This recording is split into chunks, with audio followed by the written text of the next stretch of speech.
Former UN Ambassador and Governor Nikki Haley points the finger. Secretary of State Rex Tillerson, U.S. Marine Corps Lieutenant General and White House Chief of Staff John Kelly tried to get her to undermine the President of the United States foreign policy. You combine that with the deep state Army Lieutenant Colonel from the National Security Council preferring to have the interagency consensus rule over American foreign policy instead of the duly elected president. And ladies and gentlemen, we've got a problem. We've got that, impeachment, and much more on the Rob Maness Show.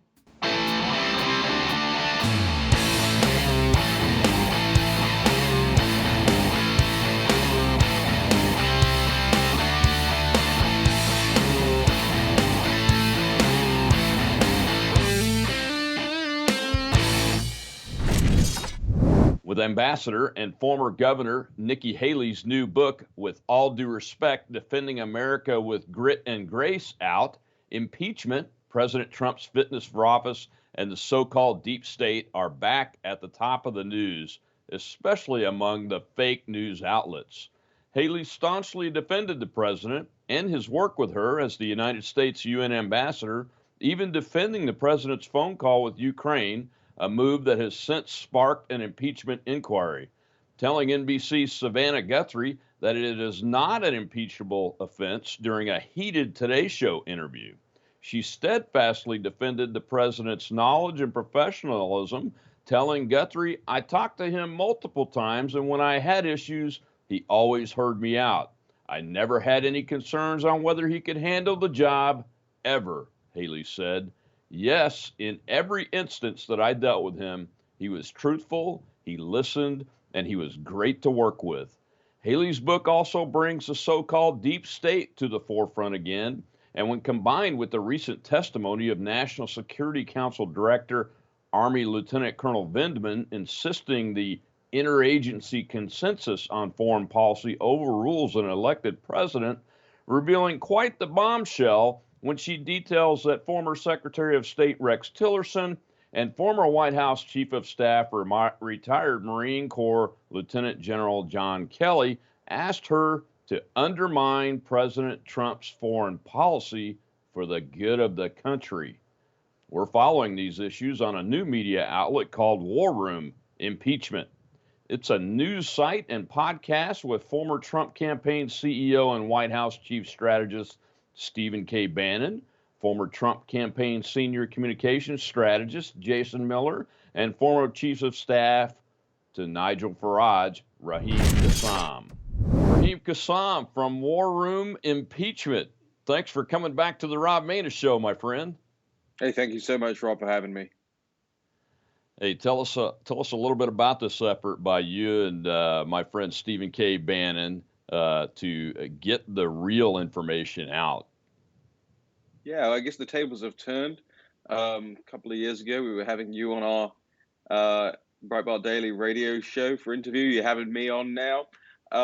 Look, you will remember from that radio show back all those years ago that it was really a fight club, and a broadcast fight club. We were having the arguments on air. We were having the arguments out full and proper amongst ourselves. We had hostile guests, we had friendly guests, but the idea of it back then was to show the world how globalism had run amok, and perhaps encourage people along the way to think a little differently about what they were voting for, who they were voting for, and what outcomes they wanted. Now we find ourselves 3 years into the Trump administration. We find us 3 years after the Brexit vote of 2016, which Steve and I see as inextricably linked, two things that are inextricably linked across the Atlantic. And we see both in extreme peril from the forces that be, the establishment, the cartel that has run foreign policy, domestic policy, trade policy, you name it, for decades and decades, and has effectively run it into the ground, run the United Kingdom, my country, into the ground. They have run the United States into the ground. And of course, when this president comes along, and President Trump comes along and tries to fix it, whether it's China or Middle East interference, or as we're seeing now, as it pertains to Ukraine and Russia and NATO, all of that as far as the establishment, should be untouchable from a president's perspective. There are better people than the president, so they reckon, to set those policies. And what President Trump did when trying to do an about face or even just a little tinkering with U.S. foreign policy as it pertained to Ukraine was beyond the pale as far as these guys were concerned.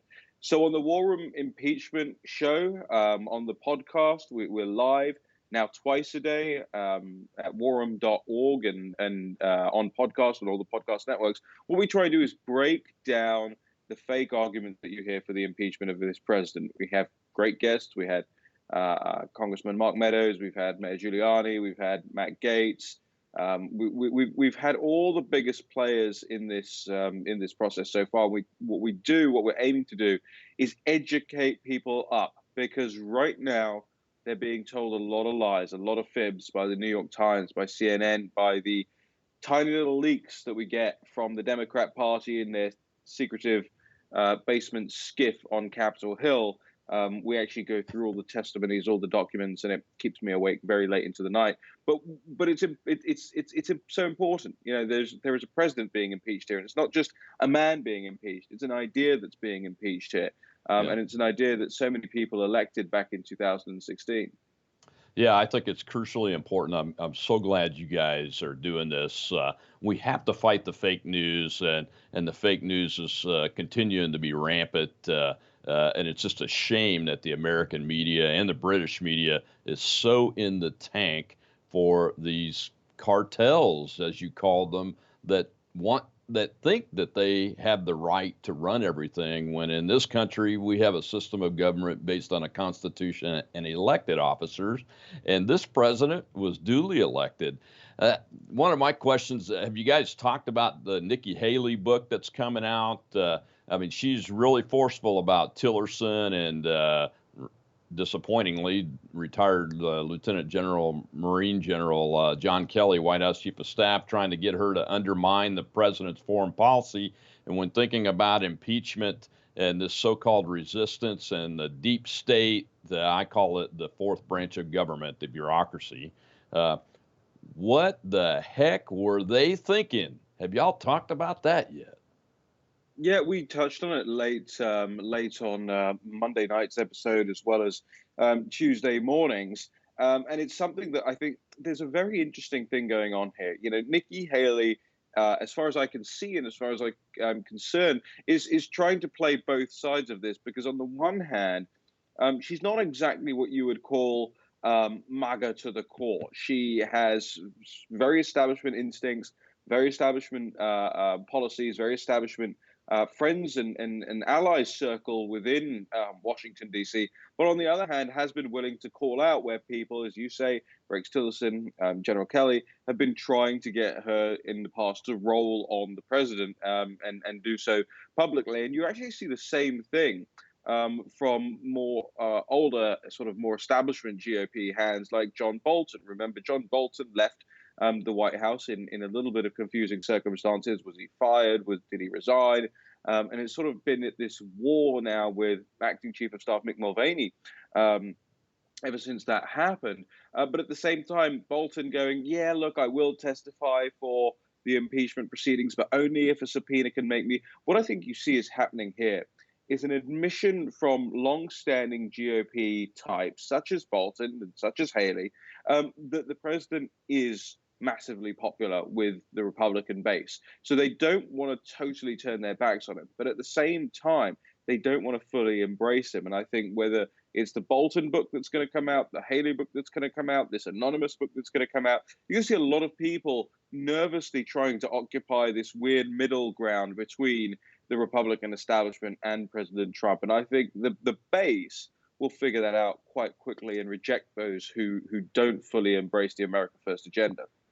Yeah, I think the base has Haley's number. Quite frankly, I just found it interesting because she appears to so blatantly link, especially Kelly, to this undermining of the president. And being a retired military officer myself, when I see that combined with this Army lieutenant colonel that basically he did testify, not basically, he testified that he undermined the president's foreign policy with the Ukrainians by telling them to ignore him. When I see those kinds of things, the U.S. Armed Forces has always been meticulously nonpartisan and been objective in every single way. And to see these two breaches of that particular protocol that we've had in place since, quite frankly, since General George Washington gave his commission up and we became a civilian-controlled military, that really should get people's attention. And as we go into the impeachment hearings, do you think that we will hear any more about that, or will Schiff just blow by it and try to cover that up and act like this guy was trying to do the right thing for his country? Well, of course, one of the interesting things about the shift from private, secretive scheduling that's taking place down there in the Capitol Hill basement to this new public inquiry, this public hearings that we're seeing start on Wednesday, is the fact that Republicans have the ability now to at least request the calling of certain witnesses.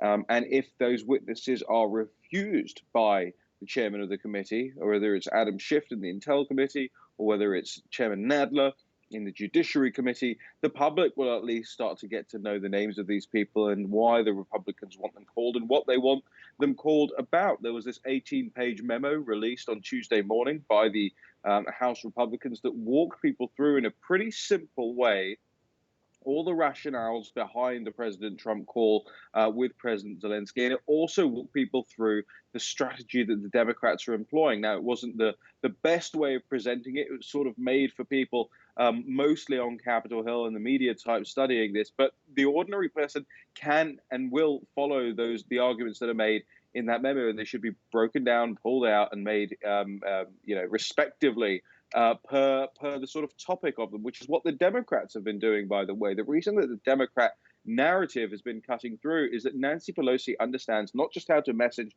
to the media and not just how to message in Washington, D.C. She's actually a pretty effective messenger as far as it comes to going out to the country and making her case for impeachment. Now, as you say, there are commissioned officers working inside the National Security Council, or perhaps formally working inside the National Security Council in Lieutenant Colonel Vindman's case, who have openly and actively attempted not just to refuse to implement the president's policies, but also to work against the president's policies. And of course, the president is sovereign, if you will, as regards U.S. foreign policy, especially on foreign military sales, as we found out from Laura Cooper's testimony that the latest tranche of Ukraine aid is caught up within. But it isn't just them two. You also have had for a long time people like General H.R. McMaster going in there, hiring Obama holdovers or keeping Obama holdovers in the White House, in the NSC, and their job ultimately was to frustrate the will of the president. And I think you'll find in a lot of ways that's how this whole whistleblower thing came about. You know, I remember the early days of the administration, looking at people like McMaster, looking at people like Dina Powell, and scratching my head and thinking, why are these people in the Trump administration anyway? You know, a few months ago, they wanted nothing to do with the guy. They actively were campaigning against him. And then suddenly the establishment bit, and they bit in a way that was both a public excoriation of President Trump, but also seeding some of their influences into the Trump administration. And that's how people like the whistleblower were hired or kept on. Oh, and I think that Mr. McMaster, now that you mentioned him, his special assistant at one point was one Eric Ciaramella of the CIA, and we all know that that name is synonymous these days in a lot of media outlets with the whistleblower. So what can we expect to see as these hearings go public from old Adam Schiff? And more importantly, how will the Republicans deal with it to get the truth out? It's going to be a tricky fight for the Republicans because the Democrats are setting all the rules, and they're breaking the rules as far as the old school rules went. Look, let's be clear about this. The ordinary American needs to understand that first and foremost, these secret meetings that have been taking place, these secret depositions that have been taking place were nothing more than auditions. These were a casting couch as far as the Democrats were concerned. They wanted to see if people like Cooper, Taylor, Vindman, these people that they had called, who by and large have been either career civil servants or career bureaucrats or political outliers. They wanted to see how they held up in questioning before they put the cameras on them. You see, the worst thing for the Democrats is for the entire case to fall apart on television.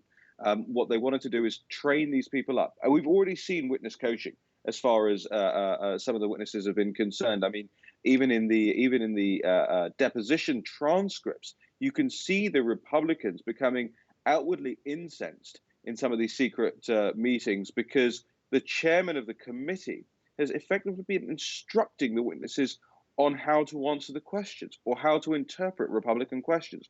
So that's what's been going on so far. These have been auditions behind the scenes. They've now figured out who they want to call in public and, importantly, who they don't want to call in public. You see, they want to call in public people like Alex Vindman, people like George Kent, people like William Taylor, perhaps people like Laura Cooper, perhaps people like Catherine Croft, because they are the people within the State Department, within the security apparatus, who will back up their statement that the president has committed high crimes and misdemeanors, that the president has also abused his power.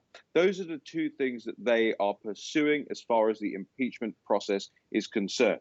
The people they don't want to call are people like Tim Morrison, who went up to Capitol Hill and said, actually, there was no quid pro quo in this relationship between President Zelensky and President Trump. The people they don't want to call are people like Hunter Biden. They don't want hard questions asked about what Joe Biden's son was doing on the board of a Ukrainian energy company, making $80,000 a month, $80,000 a month, think about it, in an industry he knows nothing about, and in a country where he doesn't speak the language, while his father was the effective head person in the U.S. government who dealt with European Union and Eastern European policy. None of that will be heard in the public testimonies. What's also interesting is that the rules set by Adam Schiff give the majority, that's the Democrats, more time questioning than the minority has. He also is making clear to the Republicans that he will not allow the name of the whistleblower to be intimated towards or said in these public hearings, which is, as you point out, a ludicrous thing given how public these names, and especially the one name, has been for a very long time. And then lastly, I think what you're going to see over the course of the next week is hopefully Republicans focusing in on the weak points of the Democrats' arguments. For a long time now, and I say, it's probably only been 3 weeks, but that's a long, long time in politics, and it's an even longer time in impeachment politics. For a long time, the Republicans have had woolly messaging, confused messaging, contradictory messaging about all of this. And we're finally seeing, with the release of the GOP memo on Tuesday morning, we're finally seeing them honing down into the arguments that actually matter to defend the president of the United States. Well, that's fantastic news. I look forward to seeing it in action, and I appreciate you coming on. Raheem, what's the website for the War Room? Yeah, it's www.warroom.org. And if you want to make sure you don't miss an episode, you can subscribe on iTunes and Stitcher and Spotify and SoundCloud and Google Play and all those sort of regular podcast outlets. Well, thank you very much. And folks, do sign up at warroom.org and sign up for that podcast. I've been listening to it, and it's full of great, truthful, factual information that we all need as we go through this sham of an impeachment process. Raheem Kassam, thanks a lot, brother, for coming on the show. We definitely will have you back again. Thanks for having me, Rob. Raheem Kassam from the War Room Impeachment. Thanks for being on the Rob Maness Show, my friend. We appreciate everything you are doing and have done for this country and yours. Ladies and gentlemen, that's it for this week. We'll see you next week on LifeSet TV.